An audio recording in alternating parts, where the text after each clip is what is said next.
Well,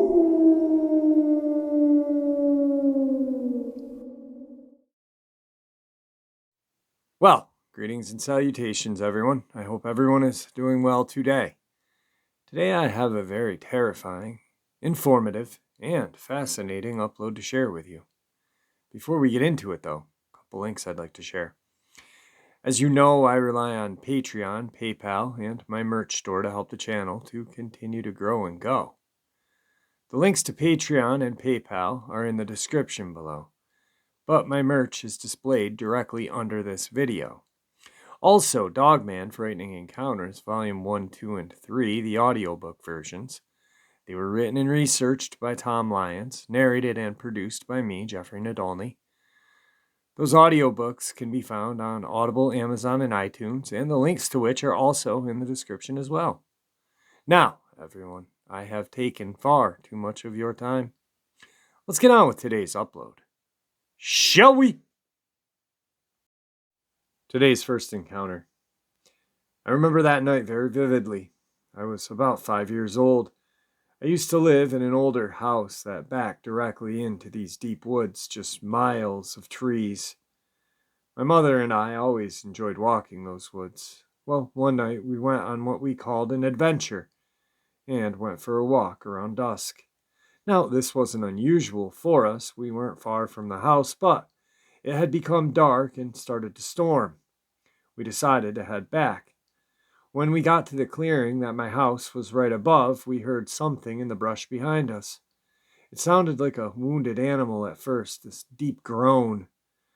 When I turned to look, this huge creature of some kind, be it I was very small. It was dark and storming, so I couldn't get a great look before my mom picked me up. As she's running up this hill to get to our backyard with me in her arms, I could hear heavy breathing, as if it was right on my neck, and something galloping closer, as though it was right behind us. I was facing backwards in my mom's arms. I opened my eyes one last time to see something that looked very large, even when I was on higher ground. She ran up the hill until we got into the house. I never really enjoyed those woods. Sometimes, at night, I'd hear yelling or screaming. My old German shepherd was always very uptight in the clearing. I witnessed the creature in. She would bark and growl at what we thought was nothing. To this day, my mother has told me it was a coyote, but I don't really believe her on that. Today's second encounter is a subscriber's submission. Hey Jeff, first of all, a little background info. I'm located midway down the west coast of Florida, Pinellas County, west of Tampa, north of Sarasota, south of Pasco County. Now, the only land access is from the north. To get here from Tampa requires a ride over a bridge, same as Sarasota. Pinellas isn't rural largely, it's basically a suburb or many suburbs. St. Petersburg is my town, but there are many towns in the county. We have the Rays Baseball Club. If you follow baseball, you know where I'm talking about. We have a few county parks, but for the most part, we have totally developed a concrete jungle. Now, my encounter with the scamdemic in full swing, late September, early October 2021, my wife and I had fallen on hard times. We were living in our SUV parked in the front yard of a friend. We were homeless. But it wasn't a big deal. We were minimalists anyway. Now, the person's home we are staying at had about 15 cats outside, which the lady would feed daily. Not to mention the 17 cats inside. Yeah, the neighborhood cat lady. Hence why we lived outside in the SUV. Now there are possum and coons around, especially since she would leave dried cat food in bowls outside for the cats. So every evening the coon and possum would help themselves to a free meal. Well, for about 2 weeks we would hear the raccoons at night, 1:30 to 3 a.m., creating a huge ruckus, and it would wake us up. The first time I heard it, I knocked myself out, jumping up out of sleep and hitting the roof of the SUV. Now, it would go on for a few, then quiet down. This happened every night, and it got old quick. I went to Walmart and got a slingshot and some ammo. When it would happen, I would step out of the SUV and sling a few shots their way in the trees to scare them off and get back to sleep. On and on it happened, every night, same time. I would always use a headlamp and eye shine the raccoons and try to chase them off. Well, I had recently gotten a new cell phone that had a decent night vision camera built in. Here's where stuff went sideways for me. The usual racket commenced, so I got out, but with the phone, not slingshot, and started to scan the old oak tree out in front where the raccoons resided. As I did, I was not prepared for what I saw. About 35 to 40 feet in the tree above the house on the main branch is a raccoon nest. As I aimed the phone, I could see eye shine. Not unusual, but then I remembered no headlamp, just the phone. These eyes were also an amber color, not the blue-green I would usually see. I snapped a couple of pictures because everything was quiet, like they were expecting a lot of shots coming their way to shut them up. The amber eyes didn't seem right to me. I'm 46 years old and grew up in your neck of the woods, Corning, Elmira, upstate New York, so I've hunted and fished my entire life. I've seen lots of animals, and yet these eyes just didn't sit right with me. So I zoomed in and snapped a couple more pictures. Then it happened. I had cold chills running through me. Looking at me was a Dogman that basically looks like the close-up you use as a thumbnail a lot. Jet black, squinting in the tree, bent down about to catch a coon out its nest. The best look in the coon's eyes was that he was about to be on a milk carton. It was Coon 411. Now, as I'm looking at the picture, I was like, you've got to be kidding me. I'm in the city. I was never expecting to see this. Well, I was in disbelief, but said aloud, enjoy the nosy little sucker and have the good rest of the night. I got back into the SUV, grabbed my Glock 20 SF Gen 3 10mm. I was not getting out of this SUV, but screw that, it wasn't coming in. I racked around and my wife asked what was wrong with you. You can't shoot that cannon off in the middle of the night in the neighborhood. The cops will be here in seconds. I shakenly just handed her my phone with the pictures. Her eyes got as big as golf balls, and she reached down and grabbed my Smith & Wesson MP40 shield, and we sat in utter silence. Jeff, I've always believed in cryptids, but never expected to see one in the suburbs of St. Petersburg, Florida. Now, it never showed any aggression toward me, nor did it bother our SUV, but I was ready. Now, I can give you more details if you wish to contact me. All right, guys, so I've got this subscriber's phone number, and I am going to give him a holler, see what's up, see if he's got those pics. Hopefully he does, and see if he's willing to come on and talk about this evening that he had, because to me it sounds very frightening.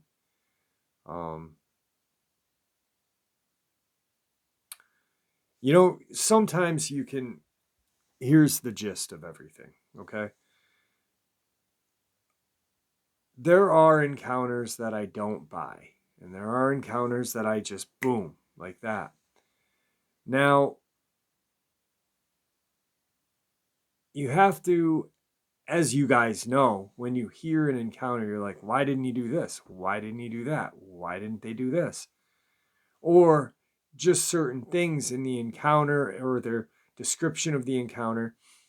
Well, I really buy this story because the way he is trying to mix in comedy, you know, like missing 411 raccoon and, you know, other things, little things like that. Because once you have an encounter, your brain is just like, what did I see? What just happened? How do I mentally get past this. So I'm actually looking forward to sending this text out to this guy and hopefully getting him on the show with the pics. Today's third encounter is another subscriber encounter. This is my encounter, and to this day, I can still see the creature in my mind. I live in the United Kingdom, and I was staying at my grandparents' house one night, July of 2009. Back in those days, they lived in a bungalow just off of Inlaby Road. It was 1 a.m, and I was sleeping in the front room. I was reading a book. What's ironic is it was a horror novel called Lord Loss. I was just about to switch off the light when all of a sudden my head swung around, and that's when I saw it. Walking past the window was a shadow of a figure. What was strange was that its head of a wolf in the body of a human. The hands were not normal. They were claws, and they were curled around about 30 centimeters long. I was terrified. I didn't know what it was. It walked by without looking in. What is strange about this is the head was barely visible from the window. It was only many years later, after attending a UFO conference and on the way home listening to Dogman encounters, did the penny drop as to what the creature was. Since that point, I started researching Dogman, and this year I set up my own YouTube channel, Expedition Dogman, in order to share what I've learned. This leads me on to my second story. In July, just gone by, me and a friend went to the Bromston Drain to track down the old stinker, the beast of Bromston Drain. So, when we got there, we played some Dogman howls to try to get the creature out. Unfortunately, we couldn't, but we did find a footprint and a den. As we were shooting footage of the den, we heard a growl.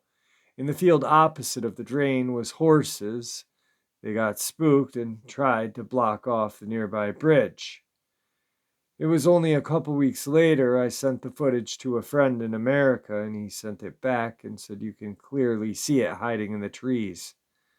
This is my tale, and to those of you listening, these creatures are very much real. Please be careful if you do see a Dogman. And I'm going to be reaching out to this person as well to see if they want to come on. This one, both of these sound very interesting to me. Today's fourth encounter. Ironically enough, I was just watching a old TV show about the area that this encounter happened, and the encounter is, or the area of the encounter is known to have a large amount of sightings of different creatures and things that we don't normally think about when we think about cryptozoology. So, on with the encounter. I moved to Linden, Tennessee, Perry County, a year ago with my kids, a widow just trying to live off the grid on a homestead. We would hear howls, knocks, and such, but we thought nothing of it. The locals refused to come to our little homestead. Eventually, we did find someone who would deliver hay, but only in daylight hours. Occasionally, we would see a white blur, or have a heavy rock land our way, but nothing serious. However, a new neighbor moved in about 20 acres down from us. This neighbor was having horrendous events happening on their property. Dead animals, damaged property, and such. They've been coming to us asking us to check it out. I have and cannot explain what is terrorizing them. However, they do drink and smoke a lot, so I chopped it up to that. My son mentioned it to a local man who he works with. The man turned and looked at him straight in the eyes and told him it's the Cherokee Devil. I had to look that one up. We just kind of blew it off until spring hit this year. We were walking the creek on our property and decided to split up to find the spring feeding it. My 22-year-old son begins waving and saying, "Hey, wait up for me." I look and realize he is not facing toward me. I look and swear I see what looks like a whitish grayish Sasquatch turn and head towards my son. I yell to my son, "Hey, I'm over here and that's not me." My son books it to me because I have a gun and a mama. The thing looks at me and just stares. I tell it, "Leave us alone and we'll leave you alone. I have no issues with you, just with people."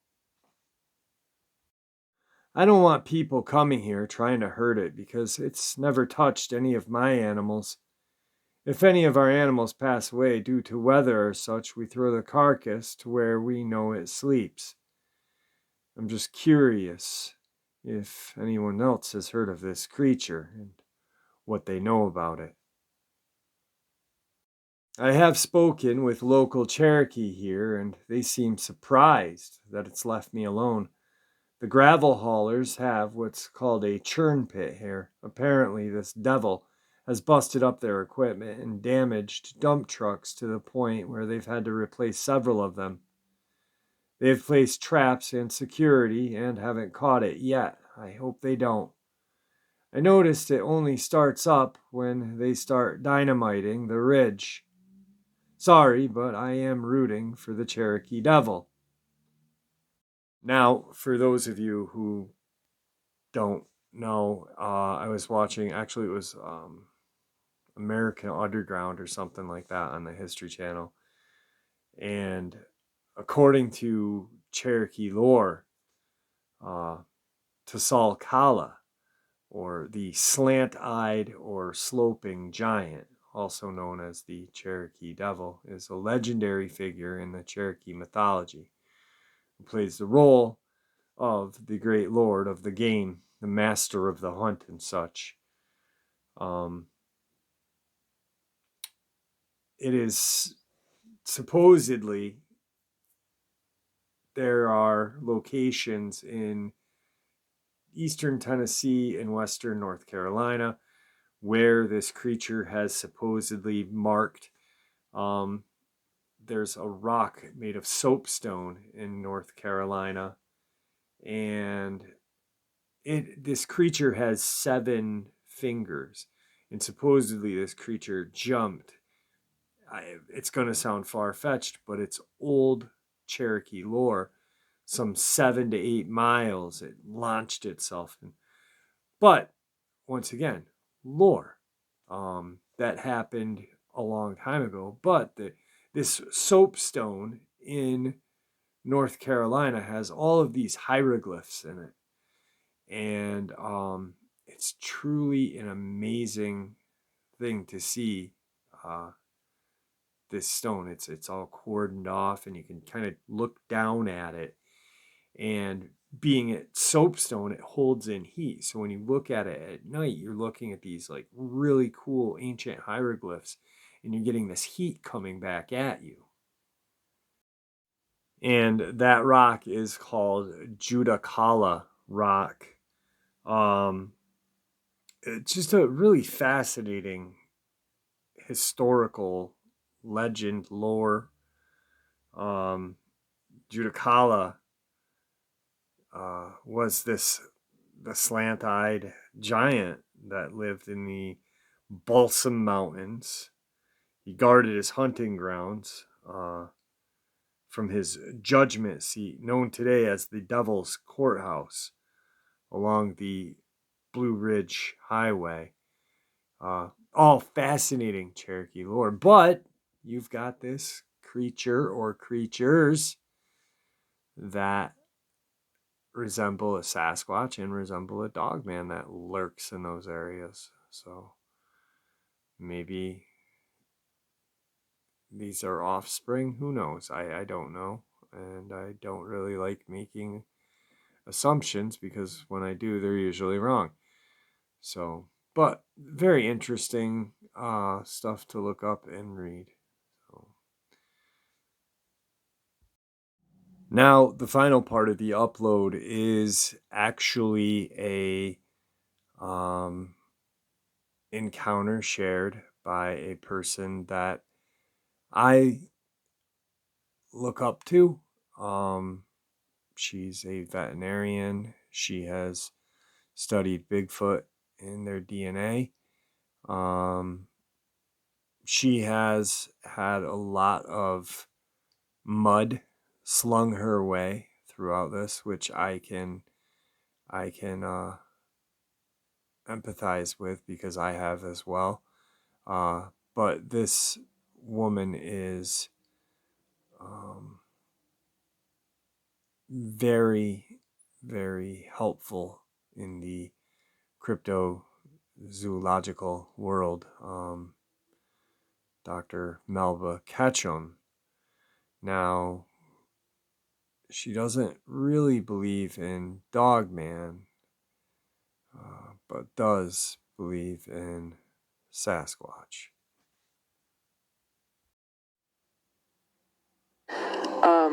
Anyway, my own experience as a non-believer in Dogman came a while back. The first report was actually the person that helps feed my animals.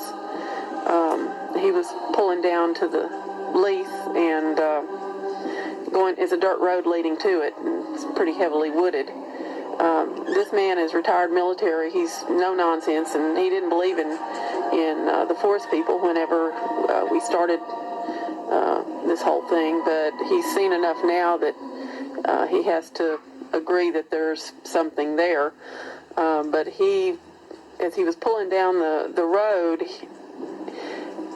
he had a first-hand encounter with Dogman, and it was standing bipedally in the middle of the dirt road as he was driving toward it, and he was just dumbfounded. He said it looked like a giant black wolf, and it was just standing there, and it stared at him, and then it took just one giant leap about 30 feet into the woods and disappeared. He's not scared of anything, and he was all shook up when I saw him, and related the story to me. So, I mean, I didn't doubt him because there's been too many reports of these things, but it was just strange of all the things that he would see. I expected him maybe to see one of the Sasquatch at one point, but he surprised me with this story, and I could tell. I mean, he's an honest person anyway, but he was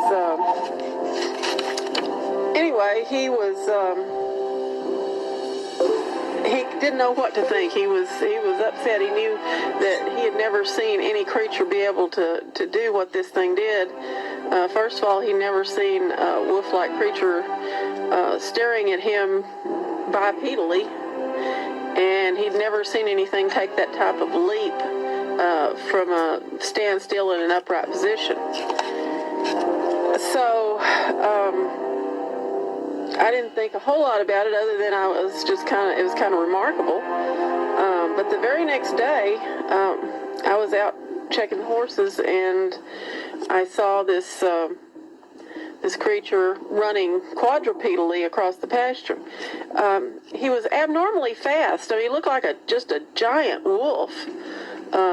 Much big. We don't have wolves here in East Texas. We have coyotes, and we have some coyote dog mix type things running around. We call them canids. But the red wolf used to inhabit this area, and it's no longer here. So we don't have anything near that big or black, and certainly not that big, and not that fast. I've not seen any animal travel that fast in this area, and it was broad daylight in both of these sightings, and it was running across the pasture really fast, and I was actually in my vehicle whenever I saw it, and I was turning onto the dirt road to leave out from the lease, and as I was going along the road, it didn't have anywhere to go because it was, I lost sight of it for just a second, but it was just behind a tree, and I saw it run through a barbed wire fence, or it didn't even slow down, and it was headed toward a mesh fence, and the mesh fence should have, it had to turn one way or the other. And so as I pulled out onto the dirt road, the thing just vanished. It had to have turned left or right, but it didn't. It just was gone, and I didn't see any more of it. It was pretty amazing, and I pondered it. And the day, I guess it was 2 days later, I went out. I have a couple of dogs that live out there, and one of them is in a yard type situation, and the other one is loose because it's not near the pavement. And the dog that was loose, I found in the dog pen, and he was dead, and there was no way for him to get into that pen. And the same gentleman that takes care of the animals, we both were looking at it, and it had been killed with surgical precision. It was the doggonest thing I've ever seen. Having a degree in veterinary medicine, I've performed a lot of postmortems, but this was, like I say, with surgical skill. It was laid completely flat open, and all of the organs were removed with the exception of the downside lung and the heart and the stomach. The rest of all of the organs were completely gone.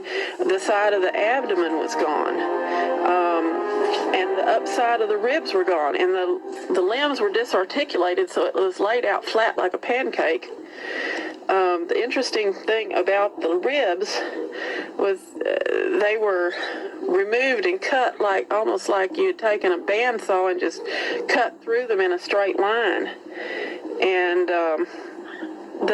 they were not smooth like a saw. They were shattered where they were cut, but it was in a straight line. And that just doesn't happen in nature. And there were huge canine teeth imprints in the body where it had been chewed upon. And like I say, it was just completely, the body cavity was just completely exposed from the top side up. Obviously this was not the fault of the other dog, nor was it the fault of anything I've ever seen. Like I say, it was almost like a cattle mutilation, except that I did find teeth marks on the, down near the hind legs. So, I was really upset about this, and so I should have taken pictures, and I didn't. I just was too upset. And so I, was worried that there was other damage to be found, and sure enough, there was. I've been told tales by habituators that sometimes some of these beings, whatever they are, will rape a horse.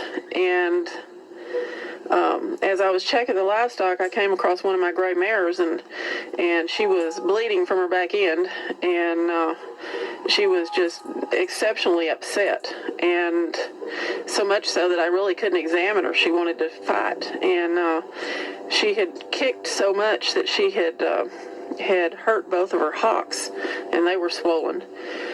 So whatever had done this, I don't know the Dogman did it, but I suspicion he did, because there's no other explanation for such strange things happening. And fortunately the horse recovered, but like I say, it was a strange and horrifying story. I don't know how to categorize this exactly. There's a lot of people out there that have had more experience with dogmen than I have. This was just this one chance sighting that I had and that the farm help had. But the fact that it injured and killed animals just makes me think that they're bad. And, like I say, a lot of people will tell me that, these forest people won't stay around whenever these things are around. And I did not notice any activity for a week or so around this time from the forest people. So I think that there may be something to that. Anyway, that's my... Now, I truly do look up to Dr. Ketchum.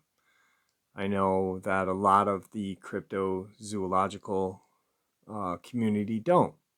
And they, sling the mud at her. I don't think that's right because she has a different theory than others.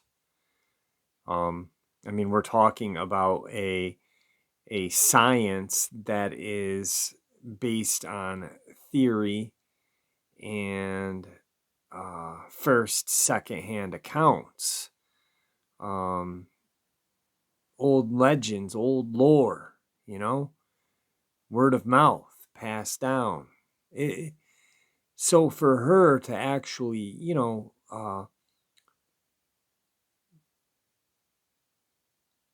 scientifically analyze hair and things that she has found, really kind of inspires me. I can tell you that when I did speak with her, about a year ago, in regards to a couple of her scientific theories and stuff like that. And she's been an inspiration for me looking at things the scientific way. Like what I've been doing lately. I've always done the encounters, narrated them. I interview people. I'll look into the attacks very deeply. I don't mess around with that. I'll call the sheriff's station. With Christopher Whiteley, you guys that have been with the channel for a while and have heard that upload, you remember me calling the sheriff's station. But then, just a couple days ago, about a week ago, I started looking into a lot of genetic similarities between these creatures and this and that, and looking at hyena DNA, and so I really think she's a valuable asset for the community, and a good Facebook friend she is. But yeah, so that's it. I don't have a bad thing to say about her other than she is so put off and hurt by the community that she doesn't like to do interviews now. So, but with that, I want to thank you for always tuning in and listening. And may the Great Spirit watch over all of us and guide us through our path in life. And farewell, my friends.